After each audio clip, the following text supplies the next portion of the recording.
You got kids working below grade level all year long, that's a social justice issue. That's an equity issue that can be addressed. Like it never comes down to practice. It's a lot of shock value, a lot of hitting folks where they live, and we get to bloviating about things that don't change anything tomorrow for the kids we're serving right in front of us. And that's what drives me crazy. We got equity issues. Every school got equity issues. You got kids starting the year and ending the year below grade level by programming.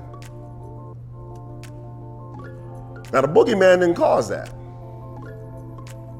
Now, are there issues? Of course, but maybe it's the way I was raised. Maybe it's the way I was raised. My parents sat me down early and said, look, sometimes things are unfair. This life can be great, but sometimes stuff is unfair. Sometimes decisions are gonna be made based on who you are and what you look like. But I refuse to be a victim. I know there are issues with standardized testing. I know some of it is not fair. I get it. No one from my hood knows anything about squash as a sport. No one.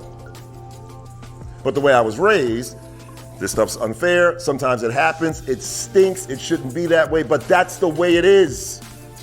So get up and get after it. And don't wait for the government to give you anything. No one in Jamaica, New York, no one in Queens, New York knew what squash was. But if you gave me a heads up that squash is gonna be on the standardized test, damn if my kids aren't gonna be ready to answer some questions about squash. You understand what I'm saying to you?